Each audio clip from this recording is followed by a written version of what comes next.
Hi, everyone. It is Ashley and Erica post-Thanksgiving. Hello. And we almost forgot about, well, I shouldn't say we. I almost forgot about this. On my calendar. I was on it. We're on it. Anyway, I think it's just a tough time of year in general for many of us. There were a couple of questions that came up in some of the groups, so I thought we would kind of start with answering those questions. And the first question, Ashley and I were talking about it before we came on live, was, what do you do when you really just can't tolerate your body? We hear about body acceptance, body love, all that stuff. And, what happens if you just truly don't like your body and you can't tolerate being in your skin? Yeah, what do we do? Well, I think there's a lot of factors, and we were just talking, pre-live about it. When you live in a certain size body, you have constant reminders and context clues and triggers all day, reminding you that the world doesn't make space for you. Whether it's something as simple as like chairs, or something a little more complex like experiencing medical fat phobia or not being able to get clothes to put on your body. Like these things, we don't blame the culture and everybody else. We blame ourselves. We internalize it, right? And it's like, if only I could fit into, both literally and figuratively, the world that currently exists, right? And it's really hard to, I think, remind ourselves that we aren't the problem, that what's going on outside of us is the problem, because the reality is that even if we know that, the problem still exists. So it can be really hard to sort of settle into that and be okay with it and not be angry with it. Roxane Gay is a really great example of a public figure who is in a very large body. I think she considered herself like super fat, and she ended up getting weight loss surgery. And, she did it because living in this world as a fat person is hard, That's correct. And what's interesting, because when she did have that surgery, there was a lot of pushback. People like, why to do it? And, you can understand why she did it. Right. And she wasn't just, I'm going to say what's interesting about Roxane is if I read her book, Hunger, which, by the way, recommend to every one of you. It's excellent. Huge trigger, though. Lots of trigger. Yeah. Thank you. Yes, trigger. But an interesting experience of one woman's life experiences in her body and in a large body. And she did what she had to do to survive. And that's what we all do, which, by the way, includes emotionally eating, includes binging, because sometimes, we just talked about that as well, when even if you've recovered from a binge eating disorder or really are working on finding peace with food and feeling comfortable in your body, sometimes there are triggers we're not even aware of. Family, like we were just saying, during the holiday.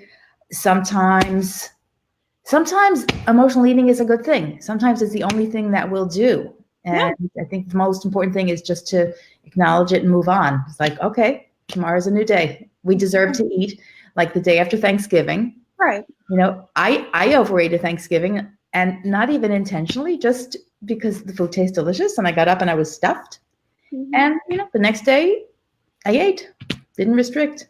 What was your Thanksgiving like, Ashley? It was fine. It was kind of quiet. I probably drank more wine than ate food, but it was nice. Before we go into Thanksgiving, I did want to just continue a point that I was saying about the weight loss surgery. So I think we're both on the same page that you got to do what you got to do for your body, right? And if you think that's weight loss surgery, then that's what you got to do. But it's important to remember that the research is showing us that weight loss surgery doesn't work, in that, just like with diets, people regain the weight. And you also add in medical complications that are related to these surgeries, which are varied and really scary.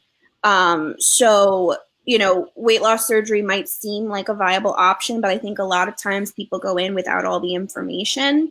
I'm going to make a point about that, because I actually have a client who had weight loss surgery before I started working with her. And what's interesting is she knew that she had a lot of unresolved issues around food, and she had the surgery. And then what happened is she ate her way out of the surgery. She ate because she hadn't resolved any of her understanding of her underpinnings, the emotional reasons that she was eating and binging. And she actually ended up doing a tremendous amount of really positive work on herself in therapy, nutrition, and really understanding.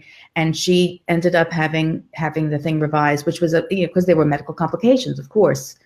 And that was, that was her choice. But for many people who don't necessarily realize it, you need to do the work. You need to do the work no matter what. Right. Well, and I part of the work is accepting your weight, I mean, I think that's but that's the part that I don't think typical weight loss surgery counseling, because it comes with counseling, like you have to do counseling if you're getting weight loss surgery. But the whole point of the surgery is to make you smaller. So I don't believe there's a weight inclusive at the moment, that there's weight inclusive care for bariatric surgery patients. I know that there are some people in the HAES community who have bariatric surgery backgrounds and do counsel people from a health at every size perspective within bariatric surgery. I'm thinking specifically of Vinci Sui and Alexis Conason. Those are the two that I know of. And so if you can find that would be excellent, but it's really hard because, the other thing is these surgeries make a lot of money. Like your doctor is making bank off of weight loss surgery. And so there's the whole capitalism element of it. Absolutely. I'm going to make one point, and then I actually want to move on because I don't want this whole thing to be about weight loss surgery, because we're really working on coming to a place of feeling comfortable and safe and okay with where our body is in the moment. Weight loss surgery is kind of one of those, and they say it's like sort of a last resort.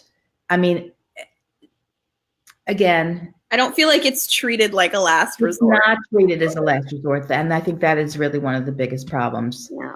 So, how to work on body acceptance? I think that's really the key issue that we're really talking about here. Yeah. How does one come to accept being in a body that you are not happy with? Well, and that puts you in danger. I mean, how can we ask people to be body positive or body acceptance or whatever when their bodies make them a target, right? And I think that's what we need to really parse out when we talk about body acceptance. I think something that we really need to do is talk about body neutrality and just your body, just being able to tolerate the fact that you live in this body and that this is the body. That's the key word. I want to make that point. Is that you really just need to focus on tolerating your body in the moment. If you can just focus on that one moment, can I tolerate being where I am right now in this moment? Right. Like, okay, here I am living and breathing. Yes, I'm in my body. Right. And that's all it is. There doesn't have to be anything more than that tolerate. Right. And one of the things that even before tolerate, I would say, is I would give yourself permission to just kind of disconnect. I know that, a lot of people who experience food issues also have a lot of complex trauma in their background. And so a lot of us experience dissociative episodes, us, because that includes myself. And in some ways, those are really helpful, because if it's painful to exist in your body and the constant reminder is painful and making your life difficult to live, sometimes disconnecting from your physical self and living up here is where you need to start, because it's not safe to be in the body. If you do trauma work, a lot of trauma workers talk about that. Sometimes being in the body feels unsafe, and that's okay. And so working on just feeling safe in your body rather than, accepting it or loving it or liking it, any of that, just coming to a place where you can tolerate it, right? That's a really good point. I'm just wondering, when you were doing some of your trauma work, did you ever use any kind of tools like a weighted blanket? Like, I have this vision, just in my head, I have a vision. I'm thinking about a couple of people I see in my office, and I want to sort of like cocoon them. I almost feel like I want to, just when they talk about their food issues and some of the excellent things about weighted blankets. I want one. I actually was thinking about putting it on my wish list. I want one as well. They're just very expensive. Yeah, they are. What I do have is a very heavy, you know those eye pillows they do in yoga? Yeah. Well, I have a big one that I got at the New York City, one of the Christmas markets that they do, and it's got like lots of herbs in it, and it's really heavy, and I put it over my face when I sleep. It helps a lot.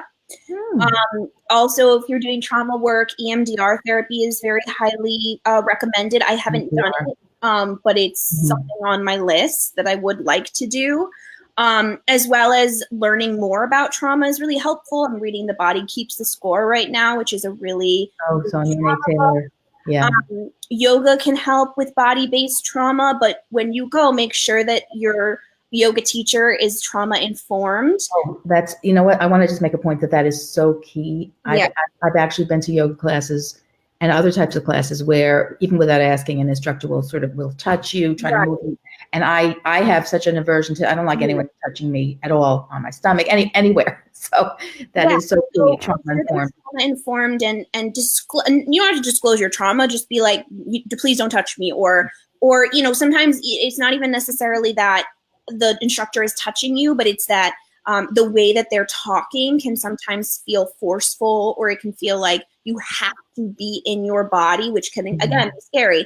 So either find a trauma-informed instructor, ignore the instructor who's teaching your class, or something I like to do is also do online classes, because then you can kind of pick and choose. I also used to do breathing exercises where I would put my hand on my belly, because my belly was like a big area of shame for me, and just allowing it to, when I inhale, to grow. Like I remember one of my first couple of yoga classes, I was still very much in my eating disorder, and I didn't want to inhale completely because I didn't want my belly to be big. That makes sense. Yeah. And so allowing that and feeling that, again, this might be too much for you, but it was something that felt good to me, and something that when I'm feeling angry with my body is something I'll actually force myself to do, because it's a reminder that it's just a body. Yeah. Those are some of the things I've done. I've been in therapy since 2013. I've been pretty much in ongoing therapy since then. And in general, it's been a huge help. It's been a lot of understanding that my trauma is not my fault. My trauma is real. It's been a lot of I'm doing a lot of gaslighting that I experienced. A lot of reparenting, honestly. Yeah. I'm so sorry to hear that. No. I'm lucky. I mean, oh my God, absolutely. But I can still have empathy for what you have experienced. Yes, you can have empathy. I just don't feel like you need to apologize. But I appreciate your empathy. Thank you. And that's exactly where it's coming from. Yeah. But yeah, I mean, and it's different for everybody. Trauma's research in trauma is very new. So what we know about trauma isn't very formulated, honestly. Like there's not that many books out there. There's not that many resources, but ironically, it's probably a lot of the root causes of most mental struggles that a lot of us have. And it's a lot more pervasive than we think. Because when we think of trauma, you know, we think of war, we think of natural disasters, but no, like bullying is trauma. You know, living in a house with parents that fight all the time is trauma. Yes. In America, in a brown or black body is traumatic, or a fat body is traumatic, right? Oh my goodness, absolutely. As well as depriving your body of food, that is a trauma. You know, so expanding our definition of trauma is also a big tool that I use, because, you know, there's most people who have experienced trauma are because we've been gaslit so much, we will often say things like, well, other people have it worse. And it's like, yeah, sure, but it doesn't invalidate where you're at. That's correct. It doesn't invalidate it. So. And actually, just one quick thing on the note of trauma. I was just on Instagram and something popped up connecting eating disorders and self-harm. And that's another thing that I don't think we talk about enough. When we engage in disordered eating behaviors, very often we're acting in self-harm. I want to make a point about that. I so clearly see that I think anyone who like works with people does, but there's not that immediate connection. Well, I have to, I have to educate a lot of therapists very often about not really understanding that restricting food, binging and purging behavior, because it has a serious effect on the body. It's very, very, very traumatic. Oh, and it is harmful. And a person actually, people die. People die. It's not, anorexia has the highest mortality rate of any DSM diagnosis. Absolutely, it is not benign. And so I totally agree with you. It's a form of self-harm. Yeah. But on the other, I'm just going to make, on the other hand, when we talk about self-harm, it also is understandable. It's for so many self-soothing, and the behavior, whether it's restricting, whether it's binging, whether it's purging, whether it's restricting in or any type of behavior, you need to look and understand whether this behavior has been so helpful. It saved a person from whatever earlier traumas they may have encountered. It was the only way, perhaps, that they learned as a young person that this was a way to keep them from, keep them feeling safe, whether it be eating more and being in a body that's larger to avoid the looks of someone's attention, or whether it's, again, a coping mechanism, a way of soothing, and understanding that not to feel shameful, but to look at the behavior and understand its source, understand its purpose. Yeah. And then when you understand the purpose, you can then look to see, well, is there another way of helping and coping that works better for you in that moment? You. You always fill in my sentences. Yeah. Thank you. Oh, I mean, it's so important. My most recent Instagram post, actually, I ended up writing like a novel of a comment, basically saying that, because it was basically a post about how there's nothing wrong with emotional eating. And someone commented and they were like, well, what about emotional non-eating? Like, that's an eating disorder. That can't be right. And I'm like, okay, coping mechanisms are neither right nor wrong, good nor bad. They just are. They just are. That's it. They just are. We don't. That's right. Disorders are coping mechanisms. Yes, these things have negative consequences, and yes, they can tear your life apart, but they were serving some kind of purpose, some kind of function, because we don't do things just to do them, right? I think I've told you that I'm reading this amazing book that I really recommend, Eating in the Light of the Moon, Anita Johnston, who's an amazing psychologist who has an eating disorder program in Hawaii. And I love one of her images that she talks about. She talks about if you're in a raging stream and you're holding on to a log, you're holding on to it for dear life so that you don't die, right? And when you start to let go of behaviors, you don't just let go and like swim to shore. You have to sort of practice maybe letting go when the river calms down, letting go of the log and like swimming a lap, like going around a log and then holding on again until you get strong enough. You keep swimming and swimming until you can finally reach the shore. And, you get strong enough. And I love that imagery of the behavior is really life sustaining. You hold on to the behavior to keep you alive, keep you from drowning until you find that other coping mechanism that will. Right. And that's why, responsible eating disorder recovery practitioners won't tell you to just cold turkey stop your behavior. Thank you. Or think about weight loss, which is just yes, but if you take someone's main coping mechanism away, that's not good. You're either going to be in a lot of pain or your life is going to erupt into chaos. Absolutely. Right? So anyone who tells you cold turkey, like no binging, no restrict, you can't do any of it, like they're not really understanding how coping mechanisms work, and they're kind of setting you up to fail. Yeah. Well, let's just talk about one more thing. Yeah, just this time of the year really is challenging. Like, I'll just say it is. We just finished Thanksgiving. I know, for example, that I'm going to be getting in the next 2 weeks, literally packages of foods being sent to my house from my husband's business. I get gifts all the time, food. So much food is going to be brought into my home. And it's kind of the same thing. Many people that I work with, work in offices, and there's just, this is the time of the year, seriously, whether you work in a hospital, in an office, just filled with food. Yeah. Because this is the time of the year that we, stuff ourselves and whatever. So it's a good time of the year to think about intuitive eating, that there's no right or wrong. It is, because I think that there's definitely a lot of like panic over the office Christmas cookies. And